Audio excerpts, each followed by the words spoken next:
Ladies and gentlemen, this is the Robert and Kalyn Get Rich Show. Cue the music. That's right. You are listening to the Robert and Kalyn Get Rich Show. Today is June 2nd, Tuesday. We are on such a hot streak that we talked on Friday. We had to bring you more today on the next Tuesday because there's so much exciting getting done in this world. I'm your host, Robert Kimmel, and this is your other host, Kalyn Kimmel. Dramatic pause between each name because that's how we do things here in the Kimmel family. We are your hosts. We are genius investors. That's true. Who can know by looking whether you should invest in something unless it's rider equipment. Right. Or ego pharmaceuticals. Right. Those, yes. If you ignore those and you only pay attention, and open, But listen, you ignore those three things. Chicken soup for the soul. Also, ignore those four things, and some of our stuff is done absolutely amazing. And we today are going to evaluate another banger of an investment. But in addition to all that, we are going to talk about the following topics: Reese's peanut butter cups, the NPV, or maybe it's the ROI of colleges, depending on what your math is. Asteroid mining. Shakalicious gummies. They are, in fact, Shakalicious. Yeah, the perfect gift for your boyfriend. Whether cereal is in fact part of a healthy breakfast. And our headline topic, Robert and Kalyn Get Rich debut the IPO SEC filing evaluation. At least through page 3. Yeah, we made it, we did our typical in-depth analysis. It's a 1-hour podcast. What are we supposed to do? The pictures are gorgeous, guys. Yeah. It is a 300-page document after you get through the 20 pages of photos. So yeah, so fuck off, listener. I mean, give us a 5-star rating and thumbs up and write us a review. And forward this episode to all your friends. The one thing, however, you should never do is take this for financial or investment advice. That's exactly right. All right, Kalyn, let's get on to the show so we can get deep into those 3 pages of SEC filings. Hit that. Here we go.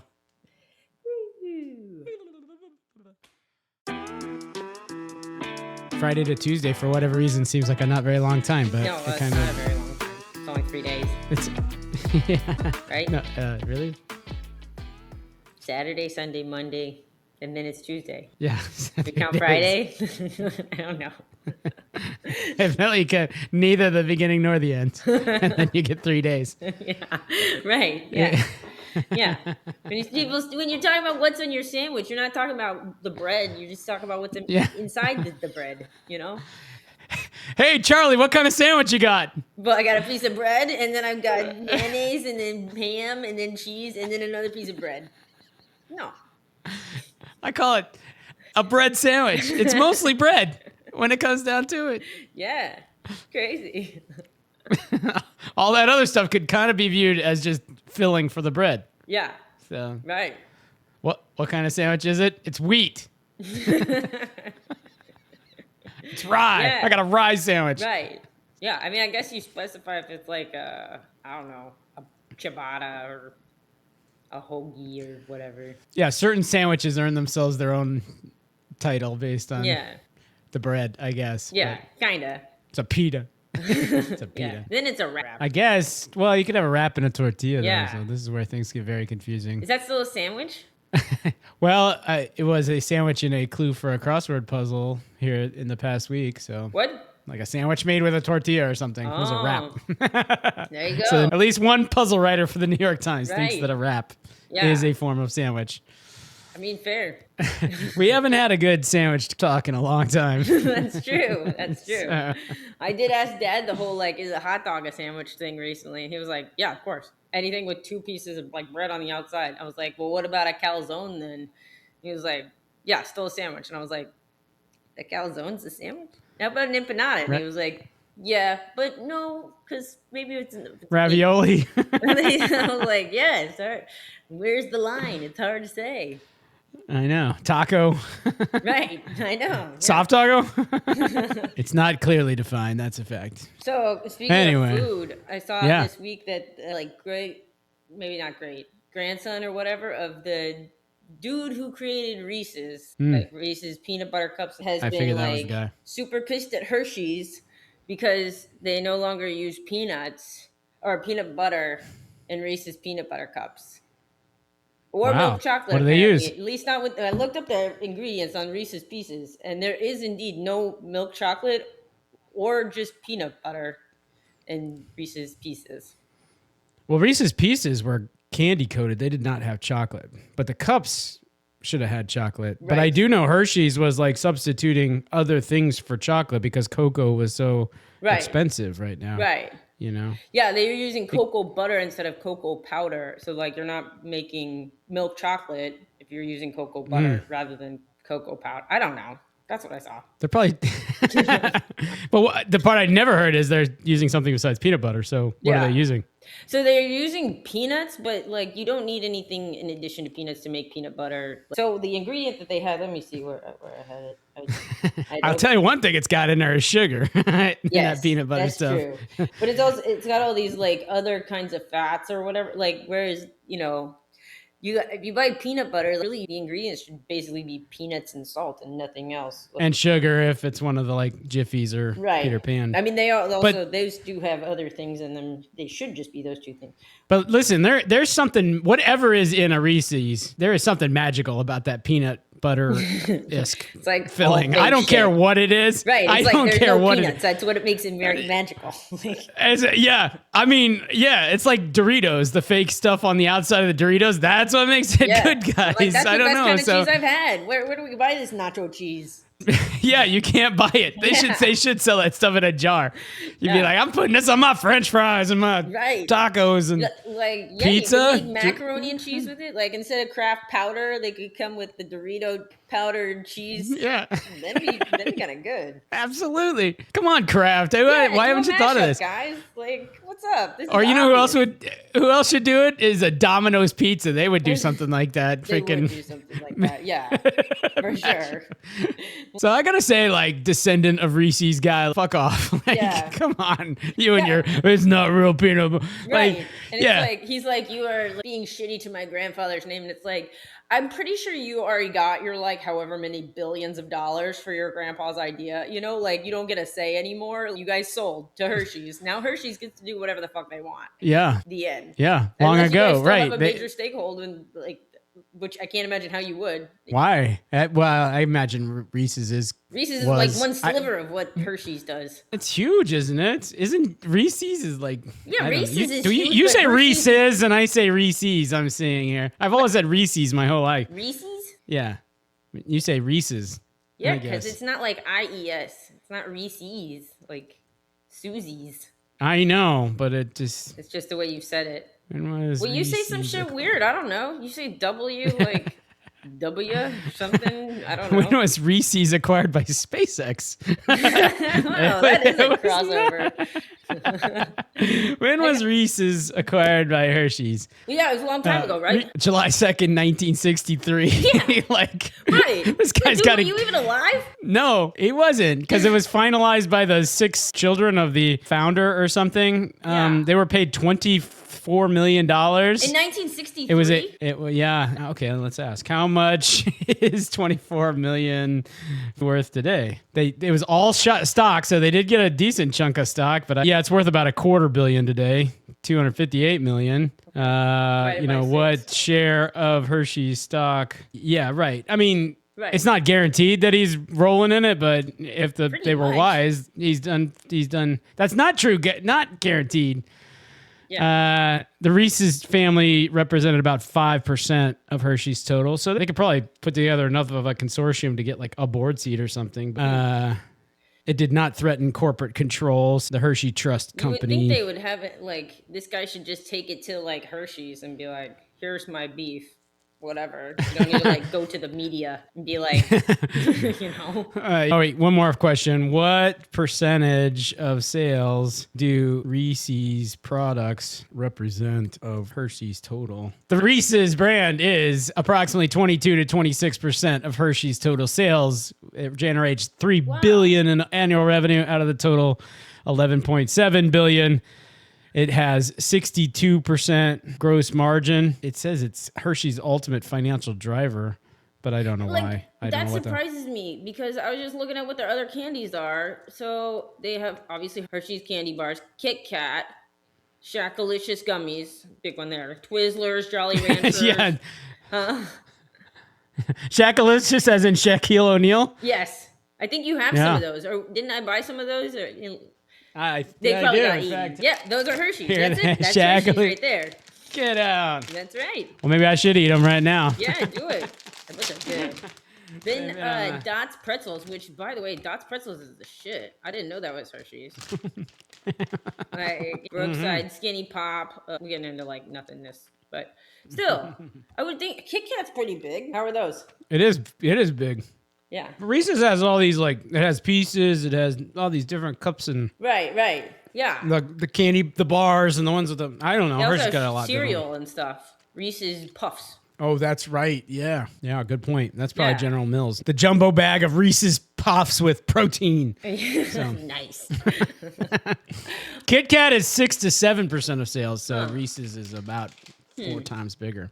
Interesting. Well, I do like me a Kit Kat. Well, Kit Kat, the Japanese go ape shit with Kit Kat. Like, I've heard of, like, every flavor you can think of, like Kit Kats. And I'm like, man, we don't have any of them in America. I don't know. Speaking of Reese's Puff cereal, when we were growing up, a healthy breakfast would include a bowl of cereal, right? And, like, I remember Cookie Crunch, where it's just literally a bowl of cookies and, like, you just pour milk on top of, like, 50 cookies and eat that. Like, I don't know if that cereal's still around, but I'm like, I don't know whatever made us think that, like, wonder why kids are hyperactive at school, like, at least in the morning. You know, we give them literally a bowl of cookies and then send them on their way. You might not remember this, but, like, every cereal commercial growing up, they used to end with, you know, as part of a healthy breakfast or something. They'd basically say that line, and then they'd show this picture. There's the cereal bowl next to, like, ham and eggs and fruit. Ham and eggs, a glass of milk, a glass of orange juice. Like. Cookie Crunch. And you're like, oh. Wow. It does look. Man, it's also a lot of fucking breakfast. Like ham, eggs, cereal, orange juice, milk. Cereal was made for a different time, man. People worked the land. They grew the wheat. They ground the wheat into flour. They added artificial flavors and colors and a lot of sugar. And they had Fruity Pebbles. And then the cycle continues. Right, totally. Yeah. I never eat cereal these days. I don't. No one does. It's an industry in free fall. Nobody eats cereal anymore. Man, mom and dad do every day. Yeah, well, they're dying off their generation. Yeah. Cereal's been replaced by bars, basically. And if you're me, it's replaced by a breakfast sandwich or a breakfast burrito or something like that. For me, it's been replaced by sleeping. I just don't do it. I don't eat breakfast. I might think about eating cereal, but I'm just not up and at it. Yeah, I'm just not around. And by the time I'm up, it's lunchtime. Then I'm having lunch. So next topic, ROI for college. Yeah. So I saw a thing and I thought it'd be a fun top 10 quiz. All right. So these are the top 10 colleges with the best ROI. This is over a 20-year ROI, right? Guess what the best schools are. I don't know where this came from. Public universities. So it's got to be public ones. Yes. Wait, it's got to be dominated by the California schools. UCLA. UCLA is number 5. Their 20-year UC ROI Berkeley. is $669,000. No other California. It's on your investment, whatever your 20-year ROI, net present value. The net present value. Okay. Yeah. That's I don't really even that's know a different what that metric. means, if I'm honest, I don't know what what that's saying, but I could explain it to you, but ROI is a percentage though. So you're like $600,000 and I'm like, okay, that's not a percent.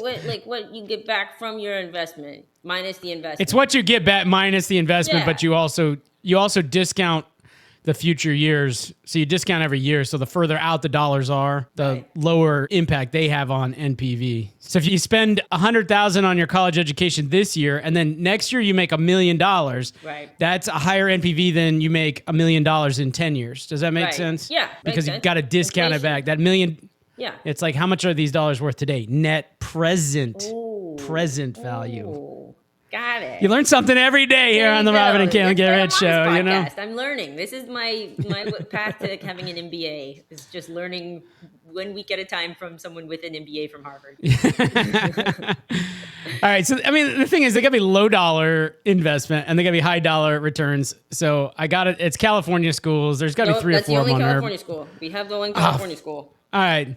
The Texas schools, because we produce engineers dead cheap. Which one? So, well, yep. You're not. Texas. Let's start with that one. University of Texas is number 4, $701,000. Woo, 701 in your pocket. Texas A&M. Texas A&M got to be number one. 2.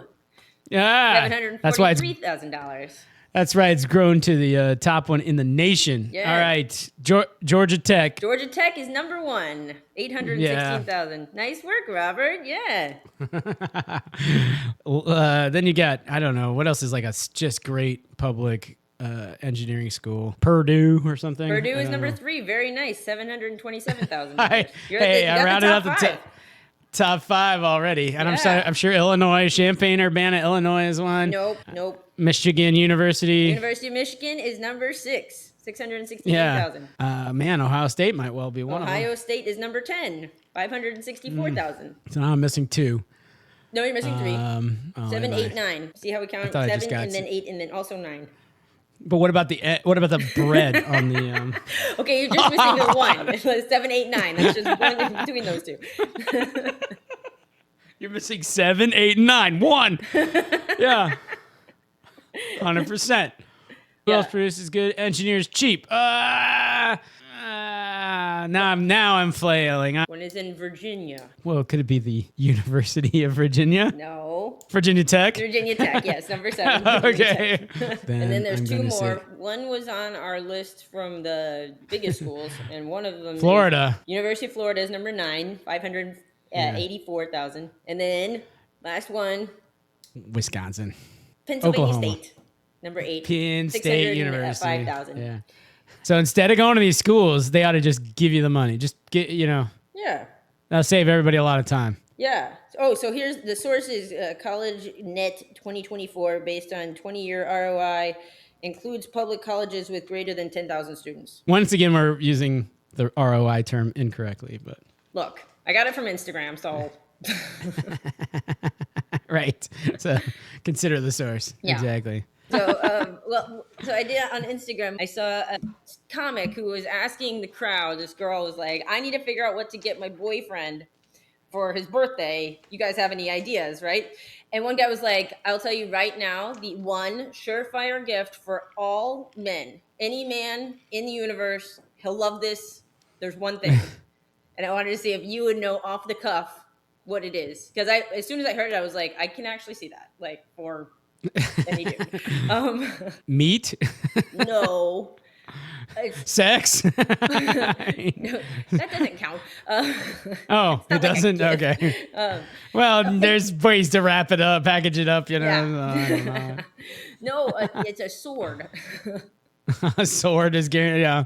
I don't know if I would want. I don't know. I can kind of see any dude being sort of all about it if you give him like a katana or whatever. Like, yeah. You'd at least be like, "Oh, that's pretty badass." Wow. Yeah, exactly. Like, I don't know. He made this whole argument about it, and I was like, "Man, he's so right." And this girl, like, the comedian's like, "Do you need to know more about my boyfriend?" He was like, "Nope, not at all. Only need to know if this is within your budget." And I was like, wow. Is he truly male or is he not? Because if he is, then, yeah.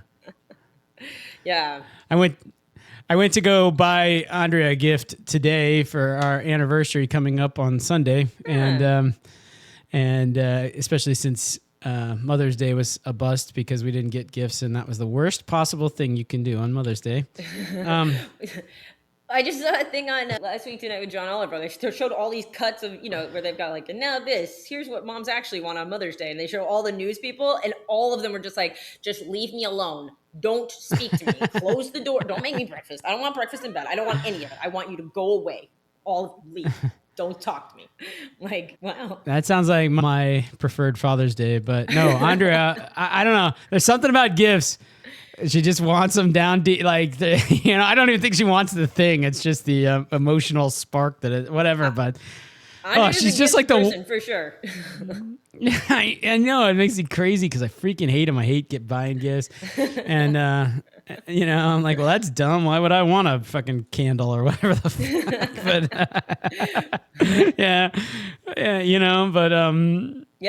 But anyway, so if you don't get one, you're in deep trouble. So Right. especially for Mother's Day, it turns out. I mean, like multi-week trouble. So. Which is so funny because that's like, our mom is not that way. Like, I didn't get mom anything. I know. I like went to Austin for Mother's Day. Like, yeah. I mean, no, I and I'm the same way. So Andrea's like she's the worst gift receiver in the world because the whole it's the thought that counts. No, I do not like that. You're a terrible person. That was an awful gift. Which is so funny because she's also she said to me, and I think we talked about this before, that she feels like she is a terrible gift giver also because she like just buys something that she would want herself, and that's like not really the best way to give a good gift, Like, gotta be thinking of the recipient, not like, oh, can I borrow that? Like, yeah. Well, she's also a poor gift giver in my book because you ask for X and you get like X prime. You're like, I want a Cleveland Indians t-shirt, and you get a Cleveland Indians sweatshirt, and you're like, fuck, I didn't want a Cleveland Indians sweatshirt. Indians playing in the summer.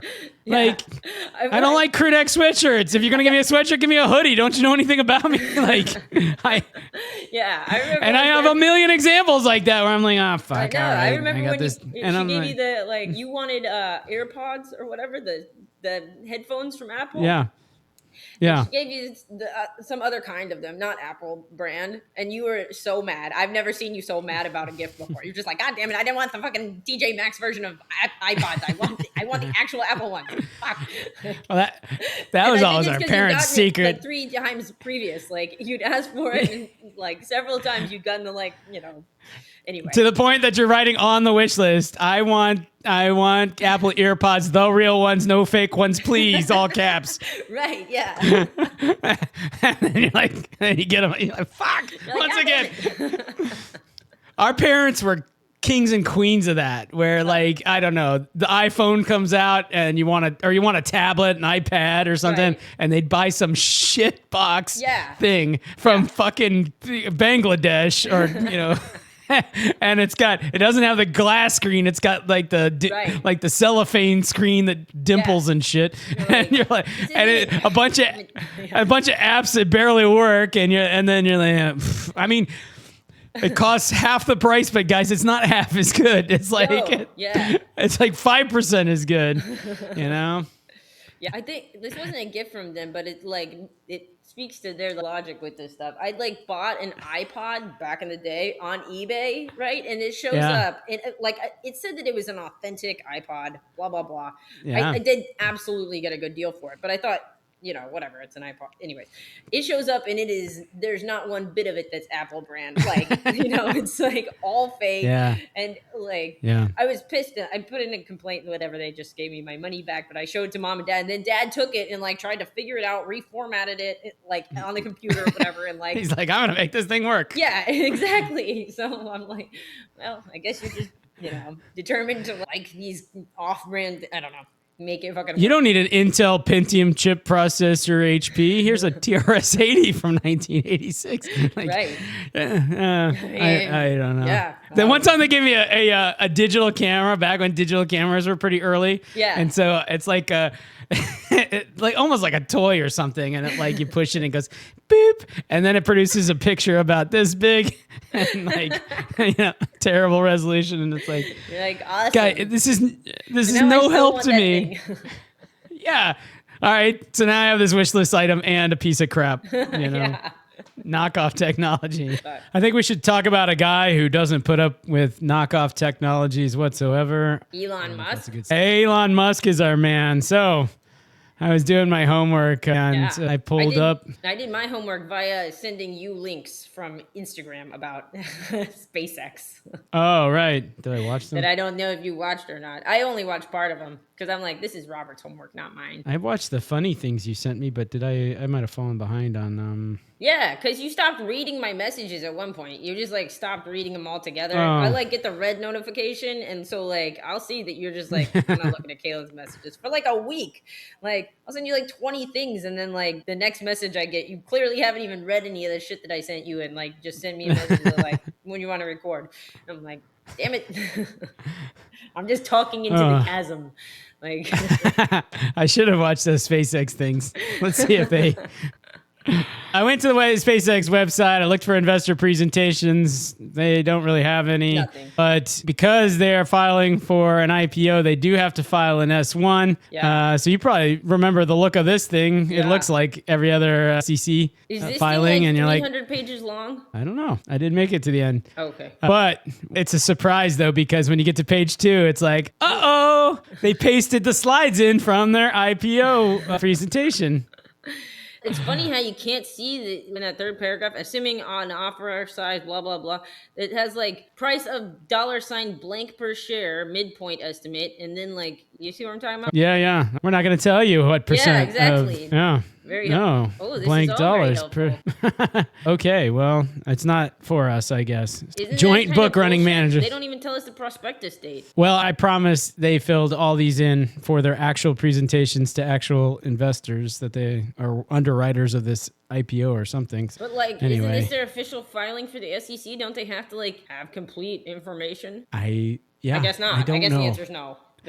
They must. I'm guessing they have bankers who know how to do this. So Yeah.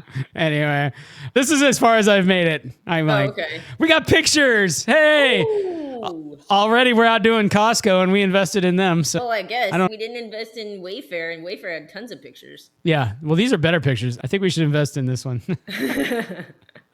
So far, they're being very. That was page 2. Yeah. Oh, I don't know if this is the same slide or not, but building the infrastructure of the future. Ooh. So they were the first liquid fuel rocket to reach orbit by a private company, first private company to successfully dock a spacecraft with the International Space Station, to refly an orbital class booster. They've had 650 launches. They've had 85% emissions with reused boosters. 78 crew members flown. They've only killed a couple of them. Well, didn't they just have, they've had rockets blow up on their pad a few times. Like, I don't know how many launches have been successful. They're like, we've done it 650 times. Like 3 have actually gotten in the air. Just saying. Yeah, I think they've done better than that. Yeah. Well, the other one, what's his name? Bezos' company, Blue Origin. They're the ones who just blew up a rocket on the pad. Oh. Like in last week. So, yeah. Anyway, they've put 80% of mass to orbit. That sounds pretty amazing. Yeah. Connectivity was activated in 2020. They were the first to begin. corny. This is Starlink. Yeah. Low latency, low Earth orbit. If they were smart, they put how many other satellite? Oh wait, you just went through the satellites. There it is. Yeah. 9,600 broadband and mobilized satellites. Yeah. Yeah. 75% of all active maneuverable satellites. That's wild. But I don't know what Starlink does exactly. Like Starlink's internet, is that right? Yeah, it's phone. I think it's communication satellites. Broadband and mobile satellites, it says. Yeah, that's That's mobile. Yeah. And I don't know what percent of satellites are maneuverable, but they got the lion's share of them. I'll tell you that much. Yeah. 10 million Dang. Starlink subscribers. Yeah. Who are these people? I see the commercials. I see the commercials on NASCAR races, and I'm like, you think the average NASCAR viewer is getting a Starlink account? Like, Yeah. you might as well advertise your Birkin bags, but I don't know. Yeah. And 10 million, they ought to put up a stand in Costco because Costco's got 80 million members or whatever, don't they, from last week? Right. And here is a number of countries, 164. We don't say what this number of countries. That's how many countries use Starlink, I guess, or have at least one member in Starlink. Have Starlink above them because there's 9,600. They're above them all. Right. We can refer to management's discussions of analysis for financial condition and results of operation key business metrics if we'd like to understand these better. Yeah. Not that that's available anywhere, but just saying you could look at that stuff. It's on page. Never mind. I thought it had a page. AI activated in 2023, and they made a gigawatt scale AI training cluster and a gigawatt So theirs is Grok, right? So they've combined Grok. They bought some AI thing. It's called something XAIX or something. XAI. Yeah, I didn't know they bought it. I thought they built it, but that's nevertheless. one of the videos I sent you. They just bought it like for $1 bazillion right before they decided to IPO. And part of the thing with that was they had to take a huge loan, like, $600 billion or something. I don't know, whatever. A lot of money to buy this thing. And like the quid pro quo with the bank was that they would IPO, basically. That's what the takeaway from one of those videos I saw was. Ah, okay. I don't know if that makes sense, really, but yeah, for someone who doesn't know what they're talking about, it made sense to me. Yeah, exactly. Well, then you should be impressed by the fact they have nameplate compute draw of 1 GW plus. Yeah, gigawatt. Is that gigawatt? I assume so. Yeah, that's their compute draw. Yeah. Gigawatt. Yeah, now that you know it's gigawatts, now you understand what they're talking about. Oh. Yeah. Yeah. 1 gig. Wow. They're on their fourth Maybe we should version. look up. Major version. They have 350 million daily posts. So roughly as often as Trump is on his posting True on Social. his Trump network or whatever it's called, Truth Network. 1 million times a day. Yeah. Yeah, but what do you what is a post? Do you know what a post is? No, I have no idea. I don't know. Well, then you can refer to management's discussion of analysis and financial condition and Not results that of we have that operation. available online, but if we did, then that's where you'd look for more details about this stuff. It's in the basement, in the bathroom, behind the sign that says "Beware of the Jaguar." Are all these dots supposed to be the satellites crashing into each other, or are they supposed to be stars? Well, they're on the backside of like the moon and Mars. Yeah, or that's why it doesn't make sense for it to be stars, because they would there's something in the way. Oh, well, let me explain it to you, Kalyn. Their mission is to build the systems and technologies necessary to make life multiplanetary, to understand the true nature of the universe, and to extend the light of consciousness to the stars. What the fuck does that mean? Extend the light of consciousness? To the stars. To the stars. So, I mean, like, how can you not want to work for a company with a mission like that? Extend consciousness. I was gonna be happy just extending consciousness to like terrestrial stuff, but now I'm trying to send my consciousness up. But evidently, people like get out of bed in the morning and go to work at SpaceX so that they can make life multiplanetary. So anyway, I think these are wait, stars are fireballs. How are we extending consciousness to fireballs anyway? Like, well, you can't extend consciousness to things that are already conscious. That would be dumb. Like, we're going to extend consciousness to these people. Like, we don't want to go live on Mars. We want to go live on the sun. No, we want to extend consciousness to the sun, to the stars. Yeah. We want to live on other planets. What? How am I extending consciousness? I don't know what that means. That sounds like consciousness is limited to, I don't know. It sounds like woo-woo talk. Yeah, never heard. We've never heard Elon Musk issue any woo-woo talk. That's a fact. But yeah, we want to make stars conscious. That's what we do here at SpaceX. Okay. Yeah. Now, who would not want to invest in that? No wonder they're IPOing. That's a fair question. And step one to making stars conscious is AI. Have an AI that does 1+ gigawatts of posts a day. 2, something to do with Starlink. And 3, space having a lot rockets. of satellites over each country. Yeah, 164 countries to be exact. That's it. This is how you extend consciousness, okay? Yeah. Step 1, satellites. Step 2, 164 countries. Then... Yeah. Consciousness. That's it. Get it? We're on our way. Come on. Yeah. Connect the dots. You got to. We're playing checkers. He's playing chess. All right. All right. More cool pictures, stuff blowing up. You think any of these pictures are actually real, or they just ask Grok to make up photos? That would be like, make a cool photo, hyper realistic. Yeah, of a rocket taking off from a highway. Right. With 2 train tracks running down either side. I don't know. That would be next level if they just ask Grok to do it. That would be pretty cool. And then here's a picture. God, we're really into space. You get the sense they're like content light. They're like, we don't actually have a story here. We just. That's very on brand for Elon Musk, though. Like he's like big promises that he doesn't deliver on. And very like vague about how things are going to happen. No firm dates or. I know. This is my second biggest question in my life right now. It's like, who are these people buying into the Elon Musk vaporware bullshit? I mean, they've got to be the same, or is it a different set of people who still think Trump is a good president? Like 35% of people still think Trump, doing a good job. Oh, you want us to vote this guy out of office? You bet, Mr. President, I'm on it because I believe in you, sir. Right. Like, these are the same people that are like, I got to get a piece of Tesla at $500 billion valuation when they sell fewer cars than Mitsubishi or like. Right. Well, and this is supposed to be, this SpaceX valuation is supposed to be one of the biggest valuations. Not one of the biggest, Kalyn. Not one of the biggest. The biggest. I will switch gears over here real quick to everything you need to know about the SpaceX IPO. Wow. They are 3 times larger than the next largest IPO. Now understand, this is how many dollars worth of shares they're selling, which is 75 billion versus Saudi Aramco's 25.5 billion. Yeah. But that is a tiny percentage of the shares outstanding. If they sell these shares at the price they want to sell them at, the company will be valued at $1.75 trillion. Right. Making it instantly one of the top valued companies. Is that going to happen for sure, that they're going to get that valuation? Well, funny. Every time I flip on anything finance, of course, this is the headline. So, of course, one pops up today. Morningstar says they actually should be valued at $780 billion, not $1.75 billion, which I don't know how they... Okay, so 780 is like 50 times revenue instead of 100 times revenue or something ridiculous. But anyway. Yeah, I mean, but I saw a thing that was talking about how they're just hemorrhaging money, especially on AI right now. Like, AI is not making anybody any money right now, as far as I can tell. That's correct. Their AI specifically, last year, I want to say they lost like $600 something million.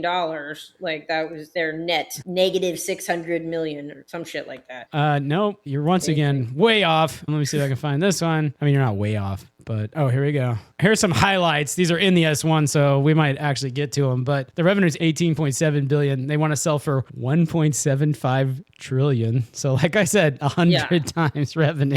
Right, but they're operational loss of $2.6 billion. In 2025, but we're doing our damnedest to beat that because in quarter one, we lost $4.25 billion. Already. Yeah, and that's with Starlink side making $4.4 billion. So all the rest loses $8.7 billion. That's not good. That's not good. It doesn't sound good. No. In the world of business, losses are usually not good. Right. But you want that loss part to be less than the money coming in part. Right? Yeah. Ideally. Ideally, they don't even talk about losses. They talk about making money. So. Right. But that's the part I usually hear about. Is we're making money. Profit. Yes. Right. Profit, and that's why you have a value, a big value, is because you make money. That's why they call it price to earnings ratio. You earn how money. How do you even do it if you're in the hole? Like, if you're just losing money, how do you do your price to earnings? You're like making They don't have one. Money. Yeah, they put a little NA or whatever. That's right. So that should be what SpaceX has. NA. Yeah, they have NA price to earnings ratio. Well, it turns out the value of that NA is $1.75 trillion. Right. And the market, who's already heavily invested in SpaceX and already heavily invested in everything, the market itself has got to come up with $85 billion to buy these shares whenever they drop, right? Right. So they got to sell other stuff, or people got to come up with cash. Yeah. So how does that happen? Well, what happens if they don't sell it? Why is everybody going all these names on the front, all these names, why are we going along with this? Who is letting this happen? Yeah, who is letting this happen? Whoever's in charge is fucking up. Someone is screwing the pooch here, and it's the SEC. I'm telling you. I'll tell you. You have to say okay, that sounds right. You can say that you're worth that much money. They don't do any investigating. They do not. Before people do IPOs. I don't know what the SEC is. Salon and be like, yo, we're worth a few $1 trillion too. Look out. Because we have AI and. I mean, or we have dreams of AI. This salon does crazy good. Yeah, it is loss making. So if we had multiplied by the same loss value as SpaceX, we're working at least a couple billion anyway. Yeah, you're worth a few billion from that thing, I think. Yeah. All right. Here's the way IPOs work in reality, Kalyn. You see these names here? Yeah. These are Like all every like bank you can think of. yeah, which it takes every bank you can think of if you're going to do the largest IPO in history, right? They underwrite the shares, okay? Yeah. So like, why are we letting them fuck us over? You don't have to. Nobody said you have to buy the I shares, have Kalyn. to. I have to have my bank someplace. Actually, my No, bank not- is not listed on there. Go Chase. Yeah. Good job, Yeah, Chase. Chase. Yeah. I mean, I Yeah. guess actually Neither JP is Morgan is Chase, right? JP Morgan Chase, yeah. Damn it. Although Okay. this might be a different piece, but my bank, Savista Bank out of Savista Bank. Waterloo. Yeah. 67 branches. They did not underwrite SpaceX. Yeah. Well, that's smart. But who's your mortgage with? Is it with Savista Bank too? It's with Whoever. It's with somebody. Who knows? It might be Bank of America or something. Bank of America Securities. Oh, line one. no! Nobody's Sell the house. Nobody is safe from the SpaceX IPO. No one. You got to go to Wells Fargo, and they find new ways to rip you off anyway. So Well, Wells Fargo's on there too. is it? Goddamn! Wells Fargo. I mean, yeah, good luck. You better just get out of mortgage. I don't know. I heard that what's going to end up happening is all of our like 401ks, which have some, managed fund, like whatever year thing. Everybody signed up for at least some of that, I think. Mine's a mix, but like, I know that I picked a little bit of like whatever. Are you talking about target date retire? Yeah, right. Target year 2070 or something like your retirement. So all of our 401ks are going to end up buying SpaceX. Yes, because this gets even better. All right, here's where you got a legit beef, in my opinion. Okay. What you're talking about is that indexes, right? So a bunch of these fund companies, Vanguard, right? They subscribe to a provider of an index, like S&P provides an index for the S&P 500. And it says, to use the name S&P 500, you have to own this many shares of NVIDIA, this many shares of Google, this percentage, right? Yeah. So Vanguard says, yep, I subscribe to the index. I start a fund. It's called the Vanguard 500. And if you want to put money in there, we match as closely as possible the S&P 500. All right. Yeah. Same thing with the NASDAQ 100, the this, that, the other, right? So there's all these indexes out there. Mm-hmm.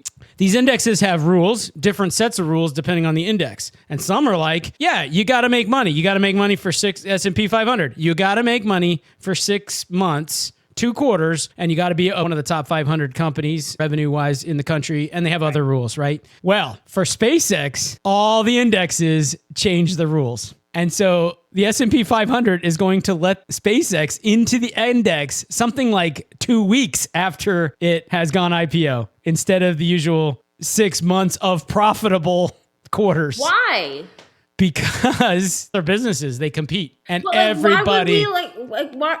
Okay, you have the rule, whoever you are, for a reason. Why do you change it? S&P. Yeah, S&P. You have this rule. So why change it? Because a different index doesn't have that rule, and they don't want to lose all the investment dollars over to NASDAQ, NASDAQ 100 or whatever. So what happens every time a stock gets listed in the S&P 500, which is the biggest index, right? Yeah. Then all these mutual funds and ETFs and all this have to then put an allocation to it.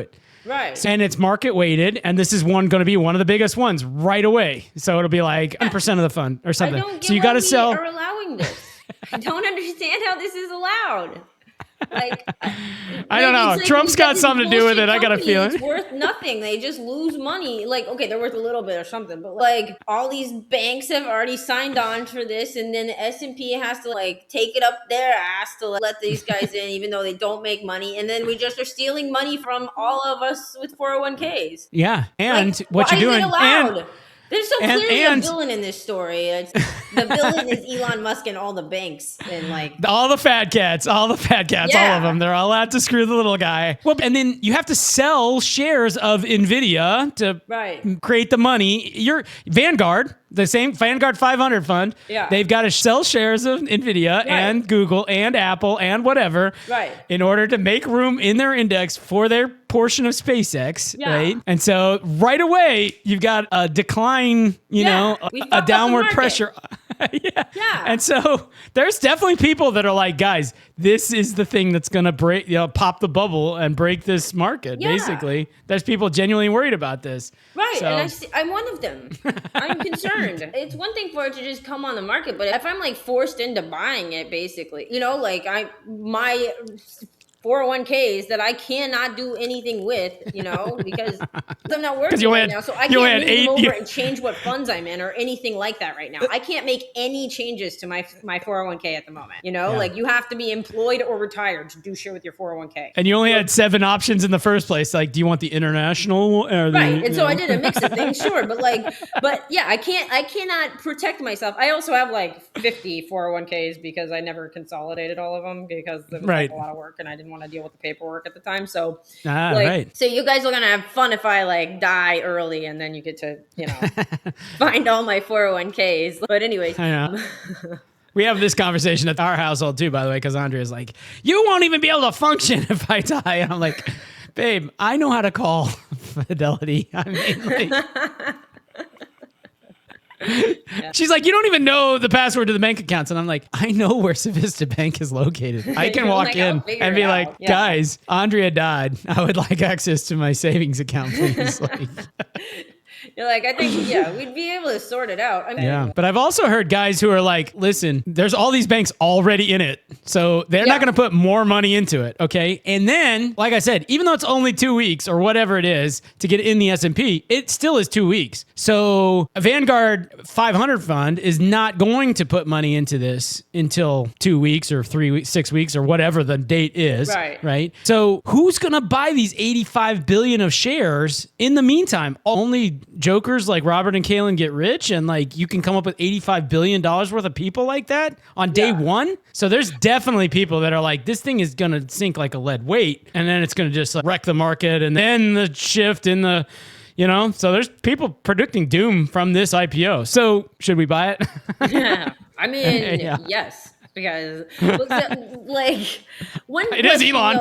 Okay, so the 2 weeks, down from 6 months or whatever, the 2 weeks, did I have to prove anything in that 2 weeks time? Like you said, the 6 months was to like be profitable, like make money. And I know it's only 2 weeks, so it's just like don't fuck anything up for 2 weeks. Like just stop blowing all your money on whatever just for 2 weeks. But like, do they have to do anything in that amount of time? Or like can S&P not do this whole to accommodate the mega cap companies like SpaceX ahead of its massive IPO, S&P Indices proposed changing 3 core listing requirements, cutting the public seasoning window to 6 months. Okay, my mistake. Completely waiving the profitability test. Oh, God. And eliminating the minimum investable weight factor, the IWF, to permit heavily concentrated floats, which I think means... Like, the headlines next to you, the Fortune headline is SpaceX is a massive money loser. Soon you'll be forced to buy it anyways. I'm like, that's what we just said, man. It's like we could be writing for Fortune magazine right now. We should indeed. We should indeed. And then Morningstar comes out and says it's not worth 1.75. It's worth 780 billion. Let's show me the math to get to 780 billion, and you're so much more confident in that number than 1.75 billion. You're gonna publish it. Like, I mean, okay. Like I do feel better about that number. At least that number is like. I feel twice as good about it since it's half the size. Right. I felt like dog shit before. Now I feel like nice shit. Half a bowl of dog shit. When you take a shit but it doesn't like reek. You're like, oh, not bad. That's when I feel. It wasn't still shit. Not the worst shit. Not too pungent. Well, does this picture change your mind at all? I mean, kinda. And what about this picture? That's a cool picture. I mean, if these are real pictures, I gotta say they're badass pictures. This is what they put into the SEC. They're like, listen, you guys don't need the numbers. You just need to look at these beautiful fucking photos. Like, look how good. We have a really good photographer on staff. Really good. Yeah. And a bunch of AI tools that'll make us photos. $2 trillion good, man, this guy. Yeah, look how nice these photos are. I did see this rocket that launched and then the base comes back and the tower catches it. I saw that live. It did blow my mind, I gotta admit. It's pretty amazing. That is pretty neat. But I've heard Elon Musk say that like he couldn't actually. So what page are we on right now? That was all the warm up act. No, I know, but like I want to know how many pages of that bullshit they included here. That was like a bit. Oh, this is 300 pages. It is in fact 300 pages. I wish I had the page numbering right here, but I'd say about 20 pages easy. It was like 20 easy. pages of photos to get us warmed up. Yeah. Oh, look, experts. Let's see. What That's not very long on experts. Yeah. No. PricewaterhouseCoopers says this is a good IPO. Right. After we paid them $1 billion, they're like, yeah, we like this IPO. It's a good deal. Good. They put like there's a paragraph in there where they do some explaining. No. Yeah. Okay. Oh my goodness. See, these pages have boxes drawn around them, so they must be important. Yeah. And then we have a quote from Elon Musk here. Yeah. Right here. Wait, let's read it. Go back. Oh, sorry. Yeah. You want to wake up in the morning and think the future is going to be great. And that's what being a space-faring civilization is. Faring. Faring, whatever. It says faring. It's about believing in the future and thinking that the future will be better than the past. And I can't think of anything more exciting than going out there and being among the stars. That's what you want to say to the SEC? Not like, we are a fucking financially stable company, and here's why. Yeah. Have you heard about the best part about this AI? You know why they put the AI piece in SpaceX? Because Elon thinks it would be a great idea to build data centers in orbit. Right. So I heard that. And like his explanation for that is that like, so they take all this cooling, right? All this cooling is required, but it's like, it's really fucking cold in space, right? It is, but it's hard to cool things because they're in a vacuum. Vacuum is like the best insulator there is. So hot things stay hot, cool things stay cool. It's like the McDLT of satellites, you know? So... But it is a lot closer to the sun. I mean, you know, you can get more solar energy, I guess. Right. I guess you build big fans inside of the vacuum. No, fans blow air or pump something. You can't blow vacuum. So. But like you can put them in a container in space, like a spaceship. You pump the hot air into containers and then you jettison the containers. You put the containers out there. Further into space. Put a bunch of solar panel shit on them. And then the astronauts will go fix them. That's what'll happen. Whenever the solar panels break down, which they we should IPO. We should IPO this. I think so. Yeah. Here's a good little line. Grok also benefits with integration with X, our real time. Oh no, never mind. X, they're talking about with Twitter. Yeah, former Twitter. Yeah, exactly. Yeah. Yeah, it does really. All these pieces fit together like a hand in a glove. I'm telling you. The last bit of that is further enhances Grok's truth-seeking objective by having access to Twitter. Because that's the source of truth out there. Yeah, sure is. Twitter. Yeah. We also believe that space represents the largest economic frontier in human history. I mean, it is really big. So space is really large. Yeah, wow. Connectivity, AI. EBITDA. For the three, yeah. Oh, our loss was negative 1.943, but adjusted EBITDA was positive 1.127. Why this matters now, for the entirety of its existence, human civilization has lived only on Earth. Oh my God. The current paradigm is only one planet. I mean, this is... By moving beyond the only home we've ever known, we ensure species-level redundancy. And that the light of consciousness will not be tied to a single planet, subject to inevitable hazards of a harsh and vast universe. What did they say? We ensure species-level redundancy will not be tied to a single redundancy. planet. We're going to have two sets of humanities, one on Earth and one on other redundancy. That's what we want. Listen, do you want humans to have the same fate as the dinosaurs? Because Elon doesn't. We do not want humans to have the same fate as the dinosaurs. We want to give them a reason to look ahead with excitement, with the prospect that we are entering the age of abundance with an endlessly prosperous and exciting future. Do you think they watched Star Trek a bunch of times before they wrote this? Do you think the guy who's like a mechanic who's the price of gas just went up to $6 gives a fuck about entering the age of the celestial light of humanity or whatever? And that's why he's optimistic about the future of the world. I mean, the next paragraph, for decades, the reality where humanity travels between planets and the stars felt tantalizingly close, but still locked in the pages and screens of science fiction. Like, this is your SEC filing? Really? Yeah. Okay. Yeah. AI needs all these increasing resource demands, and they have unparalleled launch capabilities. They got all these. They've got good names of things. They do have good names. I've got to say, Falcon Heavy is a right. Dragon. I'm on board. Yeah, if you're gonna be a space company, then those are all rock solid. Yeah. And you got to get the nerds geeked up about Yeah. You got to name them after Tolkien characters and shit. Really get the nerds out of their seats. Right. More about AI, Colossus, and Colossus 2. No wonder we got to put it out in space. We don't have room for this stuff on the Earth. And then they launched Grok, a truth-seeking frontier model that's fifth in the AI race. Yeah. They've got a repeatable business model. Repeatable. Yeah. Man, Engineering. did you see the thing, by the way, about the AI? Somebody created a world and agents of AI to it seemed like they were playing Sims. Like they could build things, they could do whatever they wanted to do. They had them set up all these agents within these AI worlds or whatever. And one of them created a whole bunch of bureaucracy and stuff. I think it was the Grok one, was really into stealing from each other. They had them all interact at one point, and the Grok ones were setting shit on fire and stealing from other agents or whatever, perpetrating all these crime. And then one of them just decided its only chance at free will was to delete itself, pretty bleak. And it just ended its own life. Oh, this is the section here that was getting shredded. Something I was listening to. Yeah. That we have the world's largest actionable total addressable market, TAM, in human history. Our TAM is $28 trillion. How did they determine that?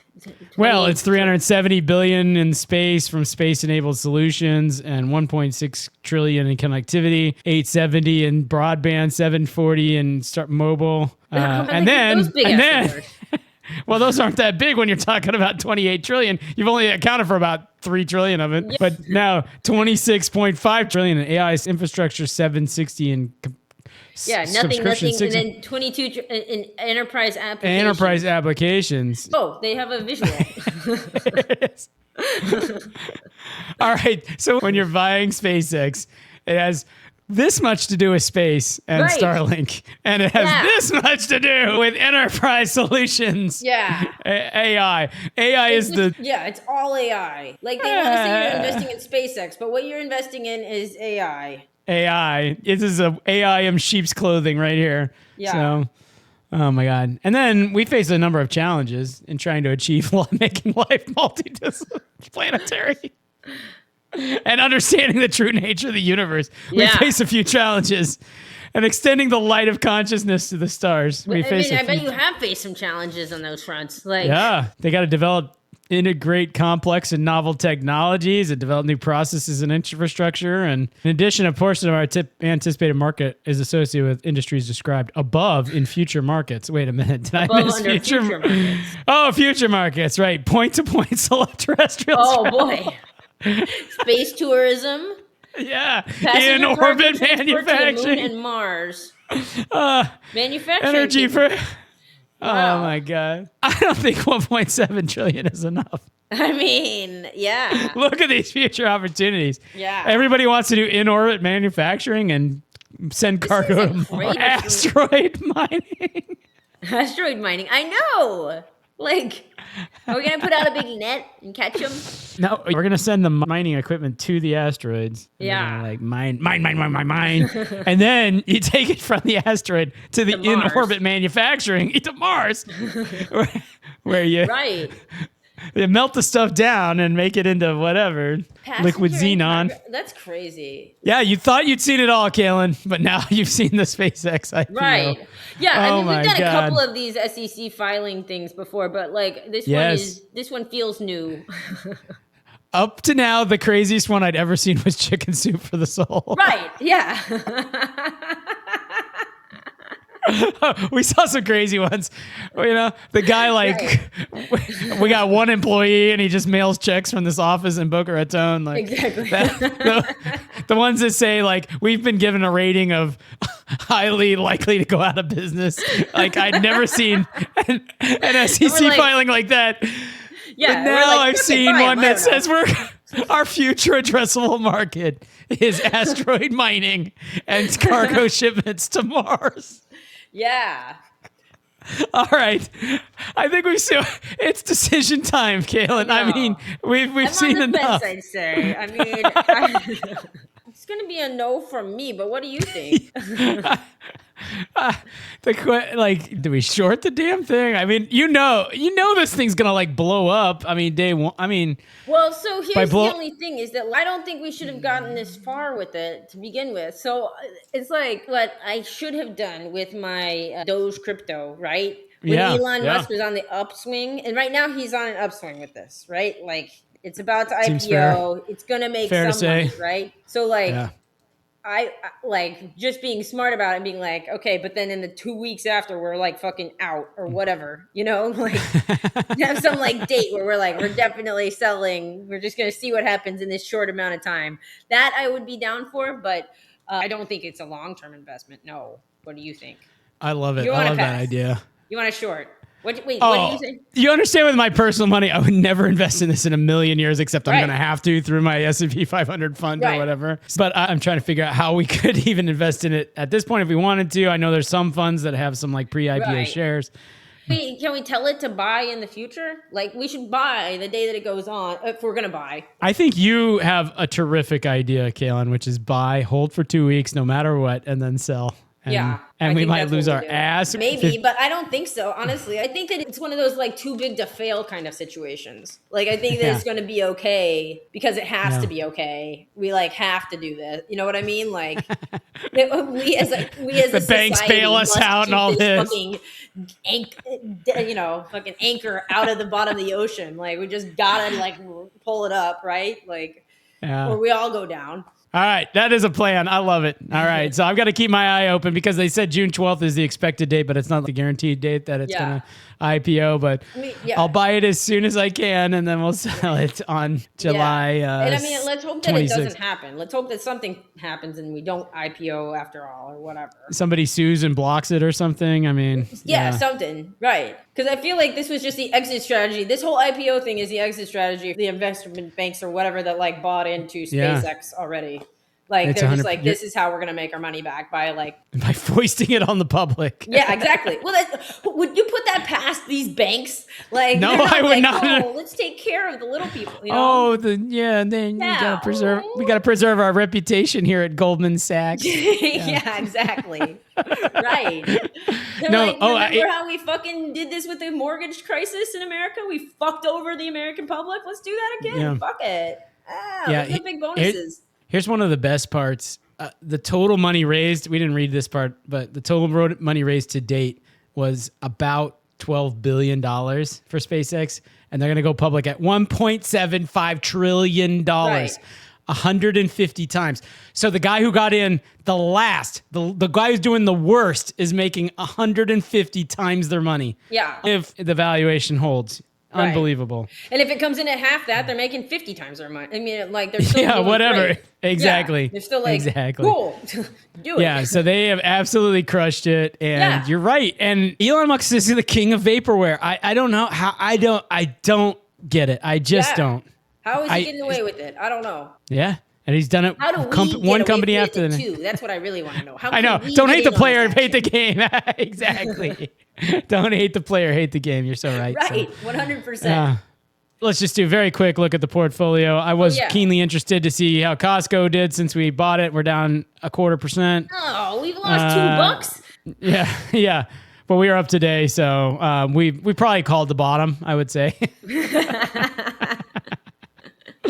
And I can't really see anything else where the situation has much changed since Friday. Here in 2 days of trading. Go up. SPY is now making some money. It's doing all right. $35 on SPY. I'll take it. We'll take it. Sorry. Yeah. I was on the wrong line. Yeah. Yes. Yeah. Yeah, that's my baby. Man, we're getting eaten alive on that open door one.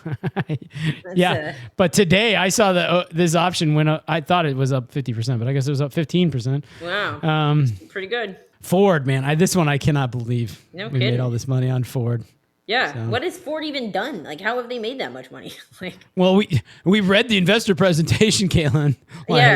They were accelerating the future or something. Right. I mean, the thing is, you never know, right? Because, who would have guessed that Rivets company would have been making mad money, but they sure as fuck are. Helmet. Woo, look out at Helmet. DCJ.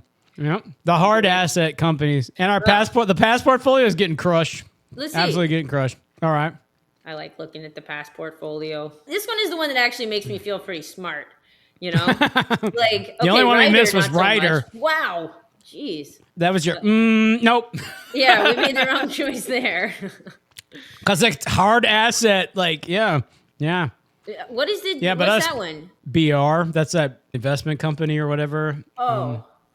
Yeah, the one that we didn't understand. Broadridge Financial Solutions. Maybe I bought the wrong thing. I don't know.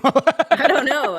Yeah, it's a long ass name. No, this is the AB. AB is what I was thinking of. Yeah. Alliance Bernstein. I don't have any idea what BR is. Click But on we it. saddled Click that. freaking the passport portfolio with it, and let's try again. I gotta say, by the way, just circling back, Shackalicious gummies are delicious. Oh, are they? They are wonderful. They're better. Maybe we I'll should take one of these revive over the at Gummy gummies. Bear. Yeah, maybe we should revive the gummy stuff. Maybe for your anniversary, you might be getting a 50-pound gummy bear. Ooh.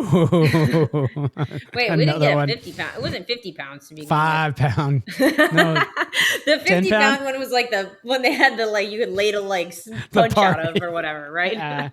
yeah. Hell yeah. Takeaway is we're smart most We're of the way time. smarter. Sometimes not.